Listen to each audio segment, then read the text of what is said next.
இயக்குனரும் நடிகருமா இருக்கக்கூடிய கே பாக்கியராஜ் அவர்கள் இறந்து போன விஷயம் திரைத்துறை மத்தியிலையும் ரசிகர் மத்தியிலையும் பேரதிர்ச்சியும் கண்கலக்கத்தையும் ஏற்படுத்தியிருக்குது. இந்த மாதிரி சூழ்நிலையில நல்லா இருந்த ஒரு மனுஷன் இறந்து போயிருக்காரு.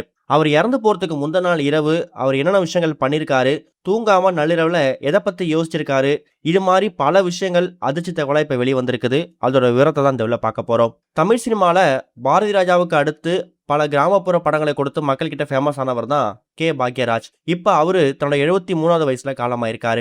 பாக்கியராஜுக்கு பூர்ணிமா பாக்கியராஜ் அப்படின்னு சொல்லக்கூடிய மனைவியும் சாந்தனு அப்படின்னு சொல்லக்கூடிய மகனும் இருக்காங்க. பாக்கியராஜ் அவர்களை பொறுத்த வரைக்கும் கடந்த ஒரு சில வருஷங்களாவே அவர் திரைப்படங்களை இயக்கிறது இல்ல. கிடைக்கக்கூடிய வாய்ப்புகள், குறிப்பா ஒரு சில திரைப்படங்கள்ல சிறப்பு தோற்றம், கௌரவ தோற்றம், இது மாதிரி வாய்ப்புகள் வருதுன்னா அதை மட்டுமே கனக்கச்சிதமா நடத்தி வந்துட்டு இருக்காரு. அப்படிதான் தீவிர அரசியல் ஈடுபட்டிருக்காரு.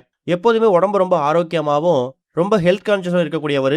டெய்லியும் வாக்கிங் போகிறது தான் அவருடைய ரொட்டீனாகவும் இருந்திருக்கு. அவர் இறந்து போனது நேற்று காலையில்.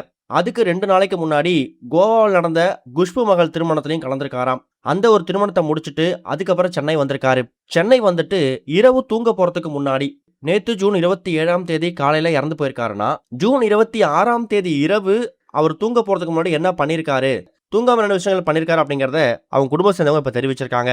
எழுத்தாளர் சங்கம், அதாவது திரைப்படத்துறையில் இருக்கக்கூடிய எழுத்தாளர் சங்கத்துக்கான தேர்தல் பற்றி பல விஷயங்களை கவிஞர் ஸ்னேகன் கிட்ட வாட்ஸ்அப் மெசேஜ் மூலயமா, வாய்ஸ் மெசேஜ் மூலமா அனுப்பியிருக்காராம். அதுக்கப்புறமா தன்னோட இயக்குனர் சங்கம் பற்றியும் திரைத்துறையை சேர்ந்தவங்களை பற்றியும் இயக்குனர் சீனு ராமசாமி கிட்ட காலில் சிரிச்சு பேசி ரொம்ப கலகலப்பாக தான் இருந்திருக்காரு. அதுக்கப்புறம் இரவு தூங்க போயிட்டு காலில் தூங்கி எழுந்ததுக்கு பிறகு முதல் வேலையா அவருடைய டெய்லி ரொட்டீனாக இருக்கக்கூடிய வாக்கிங் போகிறதுக்கு போயிருக்காரு. அந்த நேரத்தில் தான் அவருக்கு திடீர்னு உடல் அசௌகரியம் ஏற்பட்டு மாரடைப்பு ஏற்பட்டிருக்குது. முந்தின நாள் இரவு வரைக்கும் உடல்நிலையில எந்த விதமான பிரச்சனையும் இல்லாம உடல்நிலை சீராக தான் இருந்திருக்கு.